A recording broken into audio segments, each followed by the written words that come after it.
Cheviot, probably best known for Harris Meats, its excellent retail butchery store, and the Cheviot A&P show.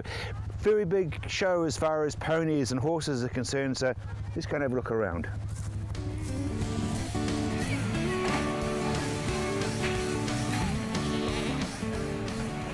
Now, speaking of horses, you look absolutely fabulous and as one with your horse. Thank you. So we're not that keen on microphones. Yeah, he is a fantastic horse. So you're in what class? We're in the hack classes. And what does that mean? That means that he is judged, we're judged as a whole, as an overall picture, and the horse's conformation, the way the horse moves. And we're judged on a circle around the ring and then also usually a workout. And there's also classes for paces and manners and rider as well. Because you're not wearing what I would call traditional uniform either. No, things are a bit more blinged up nowadays, and it's all about the overall look and presentation, so the more you can do to make yourself look good, the better. And so it is all about the look. It's like a beauty pageant with horses. Well, you look absolutely fabulous. You probably go to one to warm him up now, do you? Yeah. Lizzie, you must be very, very proud. Yes, I am. How long have you and Rosie been a couple? Well, we got her in August, yeah, so a few months. So that's a very short time for you to get to know a pony. Yeah, I've gotten used to her fast though. So tell me about the different ribbons, because they're obviously different classes. Yes, well, this one I was the only one in the class. That gives you the edge. And then the others I was against 3 or 4 other people, and yeah. So Rosie, I love the gear because it's got the name and everything on there. Yes, She's it was a sport thing. Yes, it was a Christmas present. To Rosie. To Rosie and me. Well, Mum, you must be exceedingly proud as well. Oh, very much, because you always get the pre-show jitters of worrying what's going to happen on the day. But the dear wee souls have gelled and they've had a good day out. It's been great. Because I'm absolutely astounded since August and the relationship that's been built with the two of them. Yeah, they do sort of say 6 months to a year to get to know a new pony, and Lizzie, this is her first real bout of proper riding. She's always just jumped on farm hacks and things. So it's been, lots of time put in over the Christmas holidays has helped, hacking out with Dad on the farm and mustering cows and things like that, and getting to know that you can go a bit quicker and not fall off, so it's all good. What's Rosie's history? Are you aware of it? Only that she was broken to saddle, restarted in April last year, and then the handler sold her on to us in August. So prior to that, I'm pretty sure she was just a brood mare. She was just having babies. So hasn't done a lot under saddle, so full credit to the dear wee soul. She's very quiet and lovely temperament, real smooch. A little bit of Welsh in there. Yes, a bit of Welsh and English riding. Yeah. I can't remember the total bloodline. It's either Glen Cree or Green Lee. There's 2 very similar bloodlines, and I can't remember which one she is. It's on the documents at home, but I can't remember. I don't care too much about all that. She's so quiet. She is, bless her. She's doing really well. She's a good wee lady. In fact, almost asleep. Yes. The sad thing is Lizzie's growing too fast and she's going to outgrow her very quickly, but she's been a great wee starter pony, so onwards and upwards from here, eh, Lizzie? Yeah. Lizzie, speaking of onwards and upwards, what are the plans for the future? A bigger pony? Yes, but maybe a bit bigger, and hopefully get into a bit of jumping maybe. Rosie's talking. Rosie's not sure about that, I don't think. Some of those jumps could be a bit big, Rosie. Congratulations to you both. Yes, thank you. 3 of you. Yeah, it's been great. You. Thank you.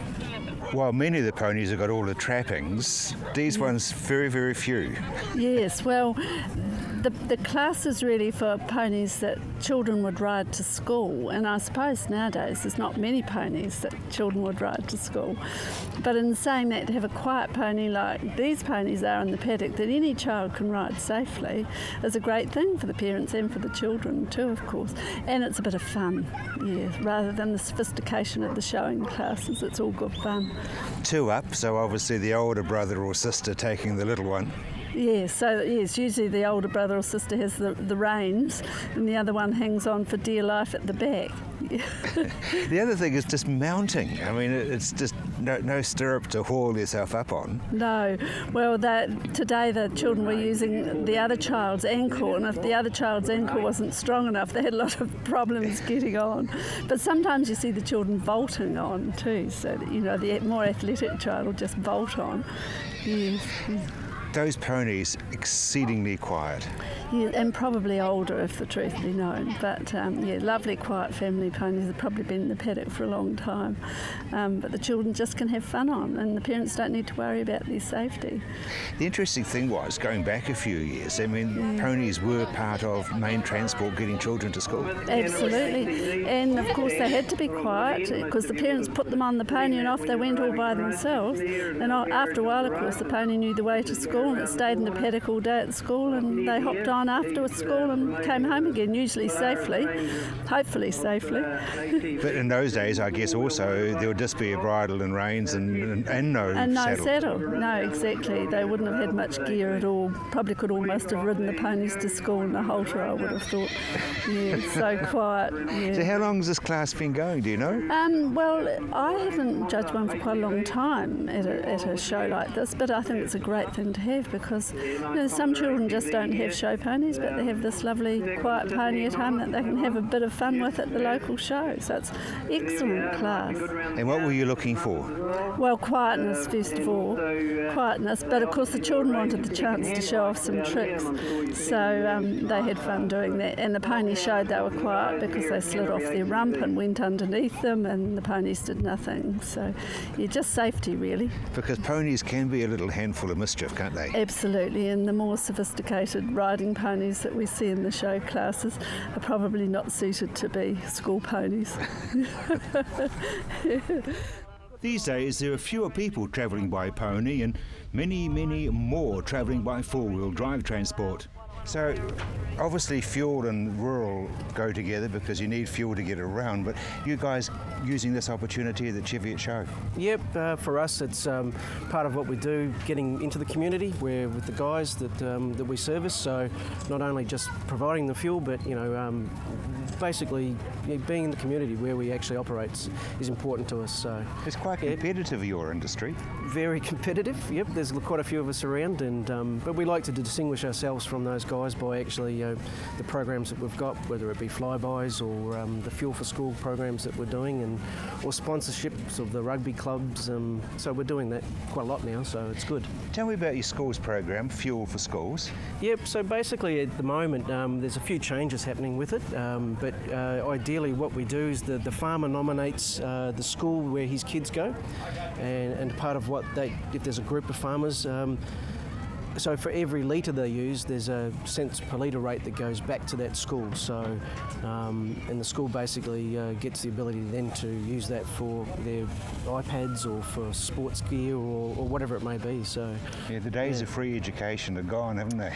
Yeah, well, it is harder with some of the schools nowadays. They don't get as much funding as they used to. So, from the government, and you know, for us, it's just one of those things. As part of what we do, it's good for the schools. So, yeah. Obviously, you're into bulk.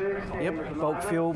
We're a distributor for Shell. We're privately owned, but we've got the ability to sell Z fuel cards or Shell.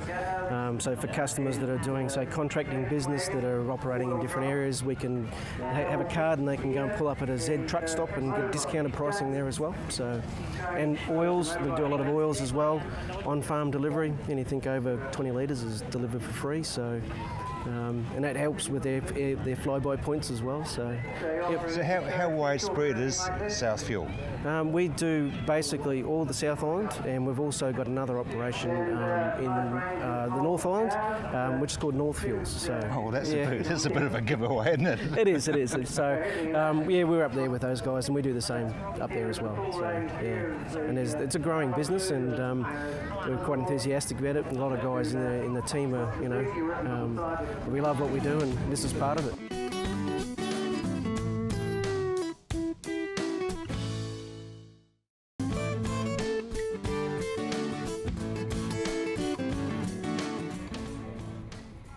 Mark, AMP shows a little country show up here at Cheviot, but great to be flying the flag.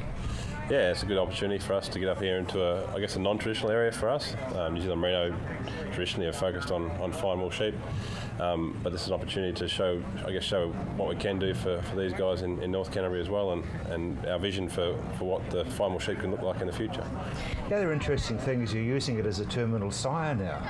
Yeah, so it's one of the things with our meat contracts have opened up is the ability to use merinos as a terminal sire over particularly over hoggets, so crossbred hoggets. And so because those lambs traditionally finish later anyway, we can actually use that to our advantage because we're getting the wool off them, and then they're going to the works, so they're getting a dual income off those traditionally which have been harder to finish lambs. So the merino's got a role there as well. Sort of makes Cheviot more of your patch than it was before then. Certainly, and that's what our whole area and our partnership with the government is about, expanding the fine wool industry and moving into these zones which traditionally haven't been thought as fine wool zones or areas that we'd work in. But we're pretty passionate and pretty confident that we can move fine wool sheep into these areas, and if we can fix some of the health issues, we can have a real presence and a real positive outcome for the sheep farmers. Well, I know you're working on the health problems and you're doing very, very well. You mentioned government and a commitment to the government. You've got an agreement with them? Yeah, so we're working with the Ministry for Primary Industries through our Primary Growth Partnership, and obviously our stakeholders, our farmer owners, and that's a big program focused on trying to improve the profitability of our current producers, so getting our nutrition right, getting our genetics right, getting the animal health right, but also, as we've just covered, moving into these new zones and helping people that have traditionally produced strong wool to think about how they could transition to a finer wool product and still keep those lambs which are important to their bottom line. Is that going to boost mid-micron numbers, or where do you see it slotting in? So that was a key part of our partnership with the government, was that we'd boost sort of sub-25 micron numbers, so 20 to 25 micron is a spot where we haven't got a lot of wool traditionally in New Zealand at the moment, but we do have good markets for that type of wool. So we're keen to improve that supply, and we think you can, in that micron bracket, you can still get lots of lambs and some of the positive things of a mid-micron type sheep, but have a wool fibre that's actually quite marketable and quite valuable. Now, you mentioned also a dual purpose role, not only just as a terminal sire, but as a genuine dual purpose. Yeah, so we're working closely with a few guys around this area as well, which trying to get a sheep that can basically wean 130, 140% lambs, but also produce a 20 to 23 micron fibre. We're pretty confident we can do that, and when you start putting that through a gross margin, it looks pretty favourable, and looks very favourable in fact. And you can, yes, you won't get as many lambs as you will in a strong wool type sheep, but you get that dual income coming through, which more than covers the cost of those extra lambs that you don't get. We've got a range of programs which are being supported by the government at the moment, which are about helping people, I guess, build a pathway towards that finer wool. So we've Nick Hamilton, who's with me today, runs a program called Discovery. We can go out on farm and run that little bit of software, and it just sort of shows what, if on that same farm under the same circumstances, what that different genotype could do to the bottom line. We've then got Dick Arnst, who's also with me, helping on the forage side. So helping people, we know that you need to fuel these elite animals, so you need to get the right nutrition, and the cheapest nutrition you get is what grows out of the ground. So Dick's a long-standing member of, I guess, a long-standing agronomist in New Zealand, and we're really happy to have him on board and helping our farmers to grow grass and grow more legumes and make more money.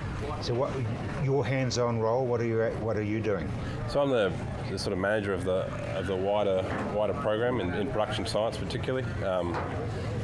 But I guess my main background is in genetics, so I'm working with stud breeders to help them use technology, estimated breeding value technology, which has been around in the industries for a long time, but the fine wool industry has been a bit slower than some to take that technology up.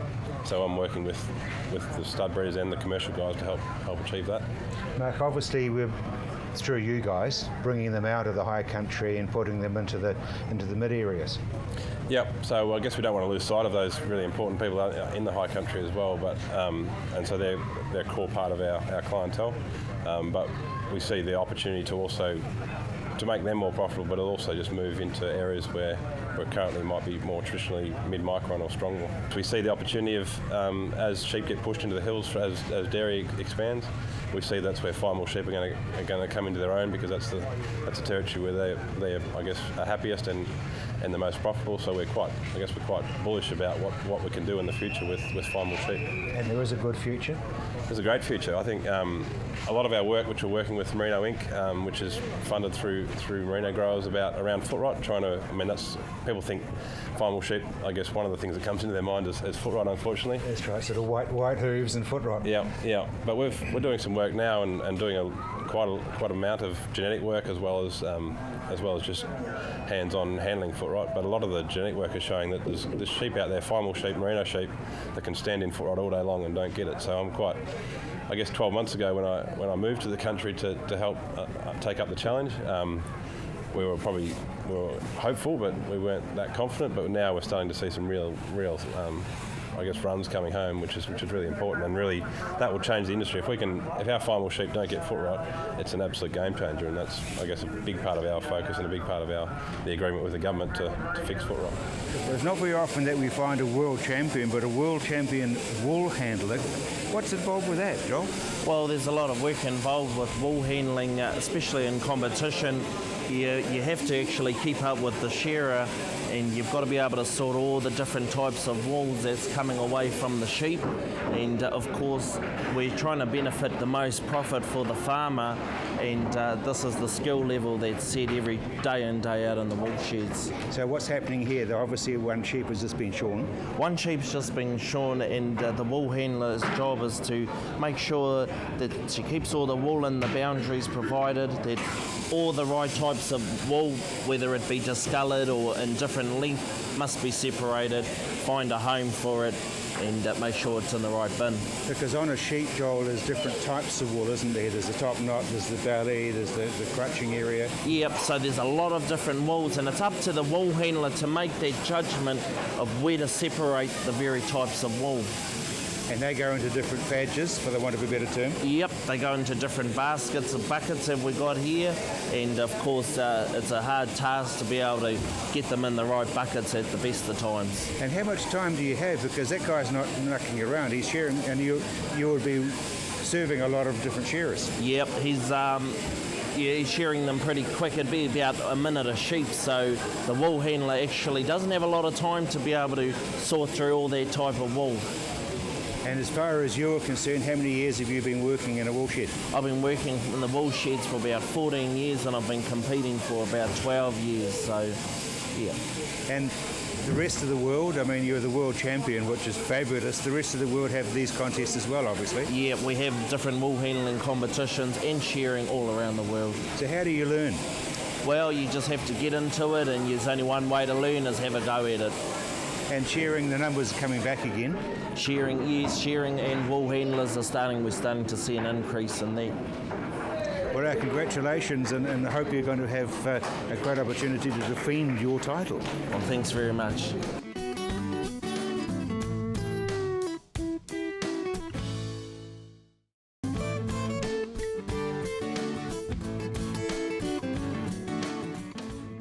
Merino's becoming a dual-purpose animal.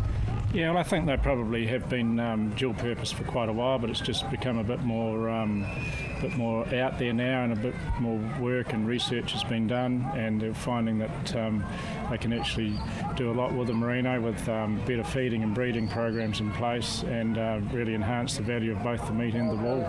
Because seriously, everybody just thinks merinos and they think of wool. Well, traditionally that has been the case, and unfortunately at the moment the superfine end of the wool with Europe and the markets over there, it doesn't look as though it's that great a position to be, and I suppose we're in a bit of a lucky spot at the moment. We've always bred or tried to breed what we've considered was a dual-purpose sheep that had good attributes of meat and carcass, and also had the ability to produce lambs, because without a good lambing, you're really restricting your ability to progress genetically. Tell me about where these rams are now going and who's using them. We've been breeding predominantly. We started to breed just for ourselves to better our own flock, and that we started with that about 14 years ago. and after getting some really positive genetic change there, we got a bit more interested and have had people interested in using those genetics. So yeah, ram sales is now becoming quite a part of our business, and a side of the business that we really enjoy. We sell rams locally. We sell rams into a couple of interesting places. One on Banks Peninsula, which is quite unusual. It's into a Polworth flock that they've been putting these merinos over, and to date have had a great result. Rather challenging environment there for a merino. A lot of wet days, a lot of fog. So we've got to make sure that the fibre alignment is very good. And with these freer, plainer type bodied sheep, we don't seem to have any weathering issues. You guys have fixed the foot rot problems, the white hoof. You used to go pale when I mentioned that, but now you're quite confident. No, I mean the feet. It's the biggest single issue in the merino industry. Still is the foot problems, but the merino company's doing a lot of work at the moment, trying to get a genetic foot marker test, so we can hopefully in the next year or so there'll be some positives come out of that, and we'll be able to select those sheep that are going to be more resistant or resilient to those problems. So you mentioned Polworth. What else are people putting them over? People are putting them across Romneys and Corriedales. I mean, there's nothing new about a Romney merino cross being a half-bred, but going across Corries just to find them up a little bit to get into some of the wool contracts that are available. Let's talk about the wool, Susan. You obviously got an end product as well. Show us the sort of wool that you get off one of your merinos.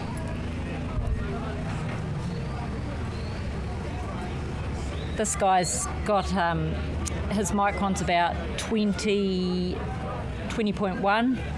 It's nice and white. And it goes through the processing machines nice and quickly. It's with the broad crimp and the no cross fibring. Yeah, it goes. Now you've got some scarves and bits and pieces that you're marketing. Yes, we sent some wool over to Italy a couple of years ago and had it processed in Biella, and we've had some scarves and throws made. And as far as the future for garments, New Zealand merino, Susan, has become a name, hasn't it? It has. The merino, it wears beautifully. It's lovely and warm. It's comfortable. You can take it into warm climates, and it's lovely just to wear all the time. And it's very, very special. One of the lovely things about the horses and ponies at the show is that they don't stay in one class. While there's jumping and behavioural and lovely classes for the best dressed and the best presented, there's also a bit of Americana. This is barrel racing with 3 entries for the 12s and under. Obviously it's against the clock, and it's really just a case of how good is a pony compared to a quarter horse.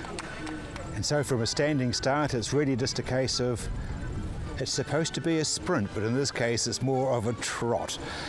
The quarter horses, of course, obviously are named quarter horses because of their speed over a quarter of a mile, whereas a little Welsh pony is probably going to be a bit slower than that. But anyway, it's still being part of the whole thing. You notice the rider was wearing the traditional English type gear as opposed to the Western, and a quiet little trot, quick gallop, and that's the Welsh pony all over again. Well, that was a bit different to the things you have been doing today. Yes, it definitely was. Bit of a slow trot rather than a full-time gallop, though. Yeah, it was. I'm not really used to the galloping thing, but I'll get used to it soon. But Rosie did everything that she should have. Yes, she was very well done. I'm very proud of her. Okay. This time it's a bit more of a gallop. Just remembering that these are 12-year-olds and younger, hanging on there, the ponytail flying behind. You can go around the barrels in either direction. It doesn't really matter as long as you do actually go right round. And then there's the sprint for home. The ears are back, and it is definitely serious. Into bigger horses now, and once again it's supposed to be a full hard gallop, but at this stage it's more of a sort of a trot and a canter, but being urged on very, very hard. The horse is obviously not totally aware of what's going on. Practice probably would have been a good thing, but It's still competing. And now we go for the gallop for home.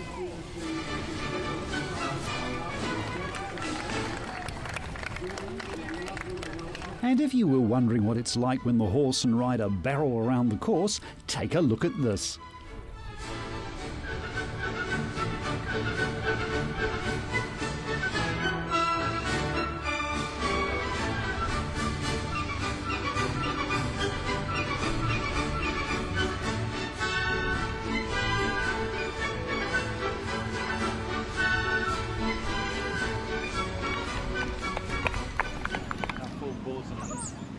So the Cheviot Show, right up there amongst all the country shows this autumn. Wonderful ice cream, lovely people, sausage at lunchtime in one of the stands. It's all part of visiting a country show, isn't it? Cheviot, you can be proud of yours.